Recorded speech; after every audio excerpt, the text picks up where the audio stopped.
여러분 안녕하십니까? 의정특보의 임평수입니다. 안녕하세요. 노경미입니다. 얼마 전에요. 인터넷 포털 사이트 실시간 검색어에 네. 경기도 일하는 청년 통장이 1위에 올랐습니다. 혹시 그거 보셨나요? 물론 봤습니다. 자, 이번 달이죠. 7월 21일까지 참여자 2,000명을 모집하고 있다고 합니다.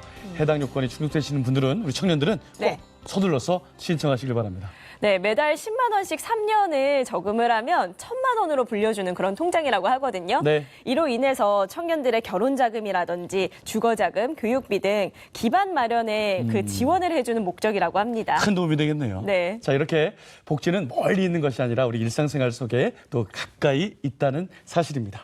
자, 이번 시간에는요, 경기도민들의 행복한 삶을 위해서 열심히 뛰고 계신 경기도의회 보건복지위원회 정희시 위원장과 만나서 이야기 나눠보도록 하겠습니다. 먼저 화면을 통해서 만나보시죠. 오늘의 주인공 정희시 의원. 1962년 경남 합천 출생으로 연세대 정치외교학과를 졸업했습니다. 군포환경자치시민회 공동대표, 경기도 공공의료발전 TF위원장 등으로 활동했는데요. 현재 더불어민주당 소속 군포시 군포 2동, 대야동을 담당하고 있습니다. 재선 의원으로 제10대 경기도의회 전반기 보건복지부 위원장입니다. 그는 사회의 복지 욕구가 커진 만큼 도민생활 전반을 복지의 시각에서 다가가겠다는 각오입니다. 네, 오늘 주인공 모셔보도록 하겠습니다. 안녕하십니까? 네, 안녕하십니까? 네, 위원장님 먼저 시청자 여러분께 인사 부탁드리겠습니다. 네, 도민 여러분 안녕하십니까? 경기도의회 보건복지위원회 위원장 정희씨입니다. 약 7조 5천의 예산을 여러분들이 주신 예산을 가지고 경기도의 복지를 현장에서 잘 이끌어가고자 열심히 노력하고 있는 정희씨입니다. 반갑습니다. 저희 또 지난해 또 저희 함께 찾아뵙고 또 출연해 주셨었는데요. 네. 벌써 이제 제10대 경기도의회가 출범한 지 이제 1년이 지났습니다. 예, 1년이 됐습니다. 그간 많은 일 있으셨죠? 예, 안 그래도 오늘 이렇게 임평수 씨하고 이렇게 만난다고 그래서 쭉 한 1년을 돌아보니까 한 15개 정도가 추려질 정도로 이슈들이 많았고 네네. 1년이 어떻게 흘러갔는지 정말 정신을 펴려갔습니다. 네, 저도 뭐 곳곳에 현장에서 이렇게 네. 뵈면 정말 바쁘게 움직이시고 지역도 사랑하시고 그런 위원장이십니다. 이렇게 또 스튜디오 나오셔서 감사합니다. 자, 그럼 본론으로 한번 들어가 볼까요? 네. 저희가 인사말에서 경기도 일하는 청년 통장에 대해서 잠시 언급을 했었는데요. 네. 계속해서 이 좀 연결을 해서 청년 복지에 대해서 여쭤볼게요. 네. 지난 추경 때 가장 이슈였던 청년 면접수당 네네. 얘기를 좀 해볼 텐데요. 지금 현재 추진 상황이 어떻게 진행되고 있을까요?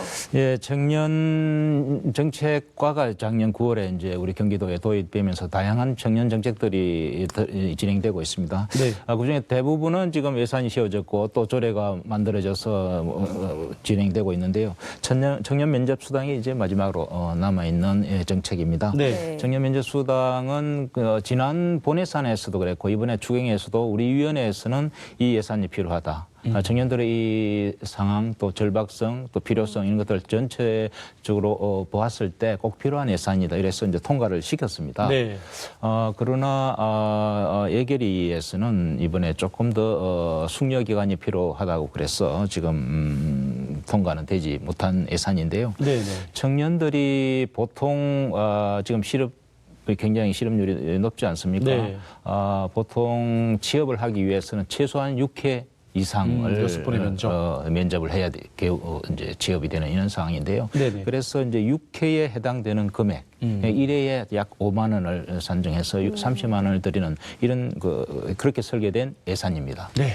근데 아직은 통과가 네, 안 됐군요. 그래서 이제 집행부에서 좀 더 의회를 좀 설득을 하고 예, 또 예. 소통을 해서 이 우리 위원회가 간절히 바라는 이 사업이 좀 진행됐으면 좋겠다 네. 생각입니다. 청년 면접 수당. 저도 한 15년, 20년 전으로 이제 거슬러 올라가면 저도 이제 면접 보러 막 다니고 옷도 사야 되고 네네. 또 교통비도 들고 그렇죠. 힘들어요. 그 시기에. 저도 그랬어요. 네네. 예. 한 푼 한 푼 모아서 네네. 못 사고 막. 30만 원이 뭐 굉장히 큰 돈도 아니지만은 또 적은 돈도 아니거든요. 우리 청년분들한테. 네, 청년들한테 이제 어떤 우리가 신호를 주는 거죠. 예. 경기도 또 경기도회가 우리 청년 여러분들하고 같이 한다는 그런 시그널을 주는 그런 정책이 되겠습니다. 그 시그널이 정말 그 취업으로 이어지는 좋은 시그널이 됐으면 좋겠고요. 약간 이어지는 그런 질문일 수도 있는데 이재명 경기도지사의 핵심 정책 가운데 하나인 생애 최초 청년 국민연금도 있습니다. 네. 이게 어떤 건지 좀 설명 좀 부탁드립니다. 네, 이 정책도 굉장히 논란과 의견과 이견이 있었던 예. 그런 정책입니다.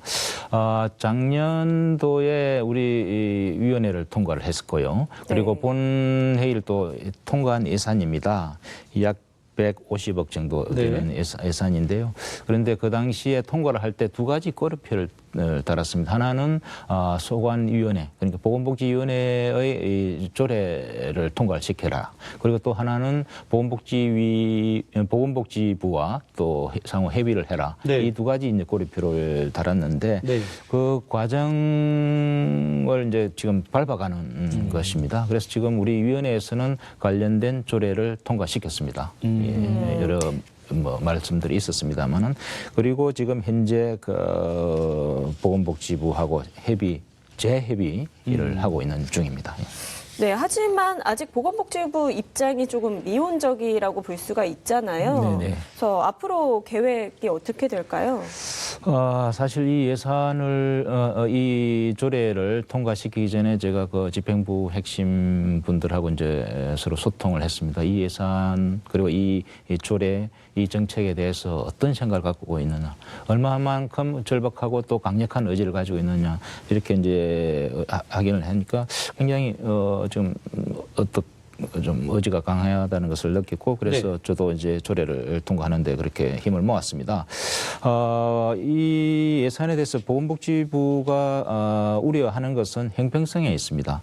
경기도에 사는 청년들에게만 혜택이 주었을 때 다른 네. 지역에 대한 사는 그 청년들에게는 혜택이 가지 않는 그런 불평등한 부분이 있지 않느냐. 네. 그래서 형평성의 문제가 있고요. 또 실제적으로 혹시 이게 이제 추납을 이제 전제로 하는 건데 추가 납부를 전제를 하는 것인데 이 추납을 하기 위해서는 어느 정도 중산층 이상들이 되어야 이제 가능한 부분인데 혹시라도 오히려 저소득층이 아니라 네. 중소득 이상의 이 청년들에게 혜택을 주어지는 게 아니냐 네. 이런 우려를 하고 있어서 지금 재협의 중에 있습니다. 그렇군요.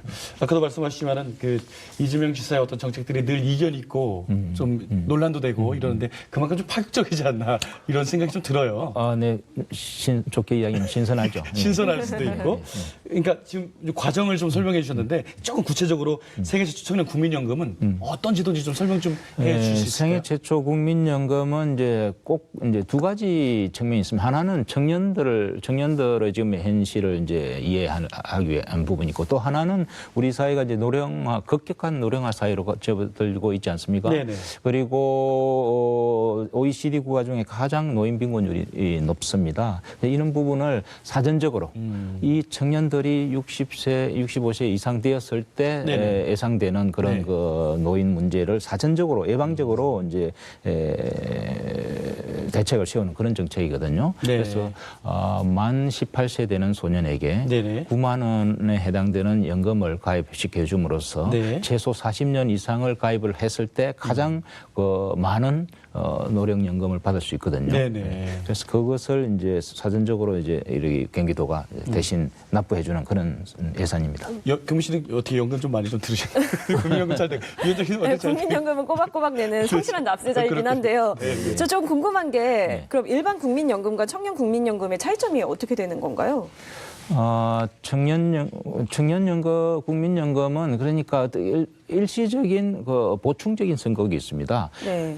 청년이 예를 들면 27세에 취직을 하지 않습니까? 네. 그러면 국민연금을 자동적으로 납부하게 돼 있습니다. 네. 그런데 27세부터 이제 국민연금을 납부하는 것보다 18세부터 국민연금을 납부를 하면 그만큼 예를 들면 9년 정도 더 납부할 수 있지 않습니까? 그렇게 됐을 때 나중에 60세가 됐을 때 훨씬 많은 연금을 받을 수 있는 것이죠. 그러니까 문제는 이제 중간에 추가 납입을 더 해야 되니까. 예, 그러면 18세부터 27세까지 지금 납부를 안 할 그렇죠. 수도 있지 않습니까? 네. 취직을 못 하니까 그 부분은 나중에 취직을 해서 추가 납부를 통해서 보충을 하면 네. 가장 그 옵티멈이라 그러나요? 가장 네네. 많은 그 국민연금을 네. 60세 때 이제 받을 수 있는 것이죠. 사실 저도 개인적으로 뭐 의견을 이야기하면 저도 사실 어릴 때부터 좀 연금을 많이 낸 그런 그렇습니다. 예, 그 스타일이었거든요.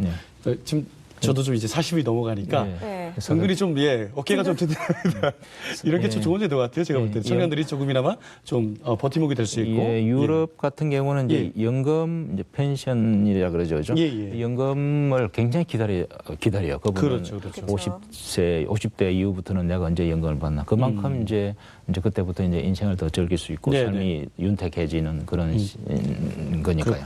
그러니까 보건복지부가 입장이 이제 형평성이 좀 어긋난다. 경기도만 이렇게 해주고 어쨌든 그런 제도, 이게 경기도가 좀 앞서간다 생각하고. 오히려 지자체도 충분히 검토해볼 수 있는 그런 정책이라 봅니다. 네, 알겠습니다. 자, 그럼 다음 문제로 한번 넘어가 보도록 하겠습니다. 네, 저희가 이제 계속해서 이제 청년 복지에 대해서 얘기를 하고 있습니다. 아무래도 예전에는 복지 영역에서 소외가 됐던 것이 바로 청년층이 아닐까 싶은데 요즘 이제 많은 복지들이 세워지면서 청년들은 과연 그렇다면 어떻게 생각할지 궁금하거든요. 현장에서요. 현장 목소리 좀 들어보셨나요? 예, 많은 미팅들 했고요. 일하고 있는 청년들 그리고 또 일하는 청년을 두고 있는 부모들도 이제 만나서 이야기를 하고 있는데요. 참 어렵습니다. 지금 청년 실업률이 10%를 넘어갔고요. 많은 이런 정책을 하고 있습니다만은 여전히 이제 어려운데요. 그것은 이제 그걸 보면은 어떻게 보면 그만큼 이 우리 사회 그리고 또 전 세계적으로 저성장 이 구조가 이렇게 고착화 되는 이런 상황, 어쩔 수 없는 그런 상황이 되었고, 그것을 이제 조금이라도 이제 돌파하기 위해서 이제 복지를 이야기하는 것이고 또 청년 복지를 이야기하는 것이죠.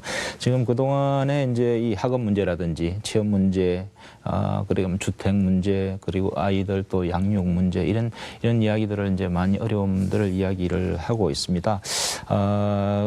한꺼번에 다 해결을 할 수는 없습니다만 이런 다양한 경기도 청년 정책, 예를 들면 청년 기본소득, 또 생애초초 청년 국민연금 조금 전에 말씀드린, 그리고 군복무 청년 상해보험, 청년 면접수당 이런 정책들이 다 복합적으로 상승작용을 일으켜서 이 청년들에 대한 좀 어려움들이 좀 해소됐으면 싶습니다.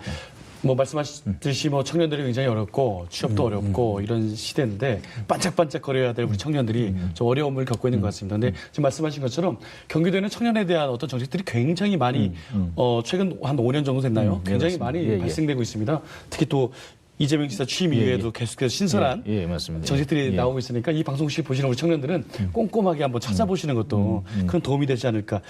아무리 또 좋은 정책이라도 일회성에 그치게 되면 그게 안 하는 이만 사실 못하거든요. 계속해서 쭉 이어질 수 있도록 좀 노력해 주시기를 바라겠습니다. 위원장님 열심히 하실 거예요. 자, 이어서 경기 북부 지역으로 한번 화제를 돌려볼까 합니다. 아무래도 늘 북부 이야기하면은 늘 좀 소외되고 뭐 문화예술도 그렇고 어떤 인프라도 그렇고 늘 그런 이야기가 나오는데 공공의료 부분도 마찬가지로 많이 소외되어 있다 이런 이야기가 들리고 있습니다. 현실입니까? 어떻습니까? 네, 그렇습니다. 뭐 경기 북부 이야기 나오면은 사실 뭐 지금 굉장히 이 부분도 핫한 이슈입니다. 특히 이제 북부 지역 의원님 중심으로 이제 분도 이야기도 이제 나오시고요. 경기 북부 분도. 그리고 또 정치적으로도 또 평화자치도가 필요하지 않느냐. 통일시대를 준비하면서 북부 쪽을 좀 별도로 저 지도를 좀 만드는 게 어떻겠냐 이런 의견들도 많이 있습니다. 그 이면에는 역시 그 북부의 소외 문제, 남북 분단 속에서 이제 소외됐던 여러 가지 이런 문제들이 내포되어 있는 것이죠. 복지 쪽으로 보면은 공공의료 보면 특히 더합니다. 그쪽은 이제 종합병원 제대로 된 종합병원이 제대로 없죠. 그리고 또 교통 인프라도 안 좋고. 그래서 지금 우리 위원회에서는 이제 TF가 꾸려져 있습니다. 제가 TF 위원장도 같이 이제 하고 있는데요. 북부 지역에 좀 거점 병원을 좀 세우는 게 어떤가 이런 이제 연구를 하고 있고요. 또 기존의 도립병원인 의정부병원을 좀 더 재건축 이런 문제도 이제 같이 논의하고 있습니다. 결정된 건 없습니다만 그런 가능성을 열어놓고 논의를 하고 있습니다. 그렇군요. 그 북부가 사실은 뭐 말씀하셨지만 의료뿐만 아니라 전반적으로 남부에 비해서 많이 좀 부족한 부분들이 많은데 특히나 의료는 정말 중요한 것 같아요. 생명이 좌지우지되는 부분이기 때문에 꼭 좀 이루어지기를 좀 바라보도록 하겠습니다. 앞으로 이제 통일시대를 이제 맞이할 텐데 소외되지 않도록 그렇게 하겠습니다. 보건복지위원회시니까 그 TF팀도 한번 연구 계속해서 발전해 나가기를 바라고요. 반드시 의료 서비스는 향상이 따라와야죠. 그럼요. 자, 그리고요, 제가 의원님 출연을 앞두고 좀 의회 홈페이지를 들어가 봤어요. 그랬더니 올해 들어서만 조례안을 24개. 와, 많이 발의하셨어요.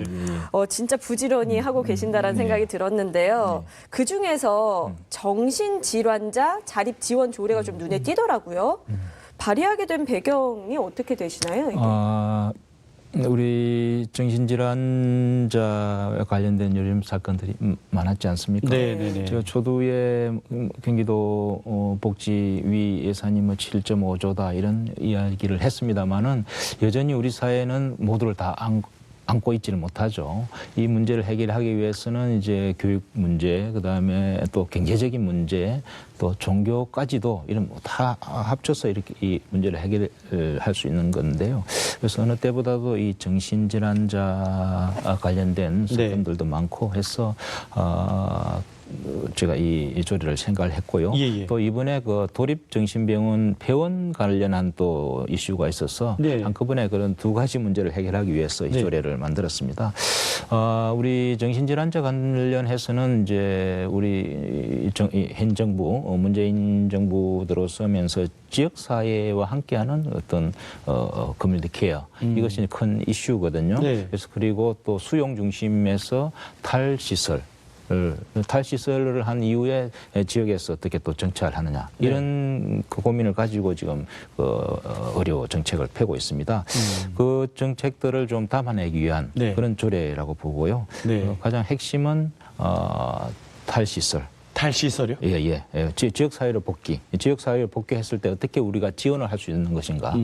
그리고 또 치료를 지원하는 이런 것들이 있습니다. 그럼 그 해당 조례가 좀 가결되면서 아까도 말씀하셨지만은 폐원을 앞뒀던 경기 도립 정신병원이 다시 살아났다 이런 얘기가 있습니다. 예, 경기 도립정신병원 때문에 제가 우리 이것도 작은 또 우리 TF를 제가 만들었고 그래서 뭐 2박 4일 정도 이렇게 어디 한 곳에 들어가가지고 펼치셨군요. 들어가서 이 그동안 사태에 대해서 전반적인 이야기들을 이제 다 파악을 하고 결론을 내린 것이 폐원이 아니고 재개원뿐만 아니라 정말 그 경기도 광역 정부 중에서 가장 크다는 경기도의 그 도립병원으로서의 어떤 역할, 또 위상, 거기에 맞는 그 도립병원을 만들자 이런 게 대해서 이제 그 생각을 하게 됐고요. 거기에 대해서 이제 집행부하고 이제 서로 통했습니다. 네, 그러셨군요. 정신질환 문제가 그냥 개인적인 문제가 아니라 사회적 문제가 되고 있잖아요. 지난 4월에 조현병 환자 방화 흉기 사건도 있었고 사상자 상당했었거든요. 근데 얘기를 개인적으로 들어보면 그 조현병 환자들 주변 지인들, 가족들만이 책임을 지기에는 너무나 힘들다고 하더라고요. 정말 사회적으로 좀 어떤 문제가 되고 있는데 같이 동반해서 책임을 좀 져줘야 될 것 같아요. 예, 정신질환자는 본인은 사실 못 느끼잖아요. 이 문제는 또 가족하고 연계가 돼 있어요. 그래서 이제 가장 장애인 가족 중에서도 가장 수급자 비율이 높은 경우가 이제 정신질환자 가족들이 그들이 정말 고생이 많습니다. 그래서 이번에 우리 도립병원이 다시 재개원이 되면 이런 응급질환자들을 일종 수용도 필요하거든요. 응급질환자를 대체하는 그런 기능도 할 것이고요. 그래서 24시간 체제로 이렇게 가동을 시킬 예정입니다. 그리고 또 진료, 교육, 뭐 이런 다양한 기능을 가진 그런 도립병원이 될 것입니다. 저희가 계속해서 이제 복지 얘기를 하고 있는데 그 복지 얘기할 때 가장 나오지 않는 층이 아무래도 중장년층이 아닐까 싶어요. 들어본 적이 좀 많이 없잖아요. 중장년층을 위한 복지는 따로 없는지 좀 궁금하거든요. 네, 좀 부끄러워지는데요. 예, 우리 복지위에서 뭐 다양한 대상들을 위한 그런 복지 정책들을 좀 준비하고 있습니다만은 사실 가장 취약한 부분이 아직 준비가 제대로 안 된 부분이 이 중년층입니다. 그런데 우리나라 인구의 그 분포도로 보면 가장 큰 부분이거든요. 40대, 50대 베이비부머 세대, 이 세대들이 곧 또 노령화되는데 또 우리 사회가 전체적으로 초고령 사회로 진입을 하는데 이 부분에 대한 정책에 대해서 지금 좀 정책 개발 중이다. 이 정도로 말씀을 좀 드리고 관심들이 많습니다. 우리 의원님들도 네. 굉장히 관심이 많고요. 또 네. 집행부하고 좀 논의 중에 있습니다. 대한민국의 조금 허리니까. 기다려 주십시오. 네. 네. 허리가 잘 이제 네. 받침이 돼야 이제 국가도 성장하고 안전한 사회가 되니까 네. 정책을 많이 개발 중이시니까 개발되면 나중에 또 말씀해 예, 주십시오. 그렇게 하겠습니다. 이 부분은 이제 우리 복지위하고 이제 경과위하고 이제 같이 이제 예. 공동으로 이제 대처를 해야 될 사항입니다. 알겠습니다. 자, 이 밖에도 뭐 하실 일들이 너무 많으신데요. 지금 이 방송을 통해서 말씀해 주실 더 뭐 깊은 현안들이 있으면 좀 말씀해 주십시오. 네, 지금 이제 좀 전에 말씀하셨듯이 이제 도립정신병원의 재개원, 네. 제대로 된 도립정신병원에 대한 이제 TF가 이제 마련되어졌고 또 네. 꾸려 나가지고 있습니다. 그리고 또 공공의료 TF, 북부 지역의 그 거점 병원을 어떻게 어디에 어떻게 설립할 것이며 또 공공성 강화를 어떻게 할 것인가 이 부분에 대한 TF도 하고 있고요. 네. 그다음에 이제 사회 서비스원이 이번에 새로 또 만들어집니다. 이것은 이제 기존의 복지 서비스의 질을 높이고 또 공공성을 강화하는 그런 부분인데요. 이 사회 서비스원과 커뮤니티 케어 이 두 부분에 관련한 또 TF도 운영이 되고 있고요. 네. 많은 TF가 있습니다. 예. TF팀을 이끌어 나가시는 수장이시니까 예. 아이고 회의만 하더라도 그냥 예. 하루하루 그냥 시간이 예. 빨리 지나갈 것 같습니다. 그리고 우리가 이제 정책 중심, 현장 중심 이런 단어를 제가 지난번에도 한번 썼었는데요. 예. 이 정책 중심의 보건복지위원회 이렇게 하기 위해서 우리가 지금 정책 커뮤니티가 또 만들어져 있습니다. 그리고 우리 집행부, 그다음에 복지재단, 우리 의회 이렇게 해서 3자가 매월 1 또는 2회 이렇게 간담회를 하고 있고 지금 네. 그런 토론회를 하고 있습니다. 그렇습니다. 그 올해 보건복지 예산을 보니까 6조 5천억 원이더라고요. 예. 이 규모가 어느 정도 되는 거예요? 6조 5천억인데 추경이라든지 기금까지 합하면 거의 7조 5천 가까이 이래 되는 이제 엄청난 돈입니다. 네. 크죠? 지금 제가 말씀에서 상상은 못 하겠습니다만. 네. 상상도 안 되는 금액인데 또 경기도가 워낙 네. 방대하니까 예. 네. 또 말씀드리면은 복지라는 건 어떻게 보면 약간 모세혈관 같이 세세하게 들어가야만 그래서 현장에 답이 있다는 말을 많이 하잖아요. 예. 그래서 더 현미경으로 들여다봐야 되지 않나. 네. 예, 저는 이제 덧붙여 한 말씀 더 드리고 싶습니다만 싶은 것은 이렇게 이제 큰 예산을 사용을 하는데 네. 엄청난 그 우리 도민들이 열심히 낸 세금 아니겠습니까? 네. 이 세금이 정말 잘 누수가 없이 네. 쓰여지고 있는가 이 부분도 지금 가동하고 있습니다. 네. 예를 들면 모랄 해저드가 있는 그런 기관이 있는지 단체가 있는지 이런 부분도 또 더불어 보도록 하겠습니다. 네, 그게 뭐 의회의 기능이죠. 예. 알겠습니다. 자, 위원장님 오늘 나오셔서 많은 말씀하셨는데 마지막으로 우리 시청자 여러분께 못다한 이야기 있으시면 카메라를 바라보시고 네. 말씀해 주시면 감사하겠습니다. 네, 도민 여러분 안녕하십니까? 싱그러운 6월입니다. 여러분입니다. 여러분 가정에 다 건강하시고요.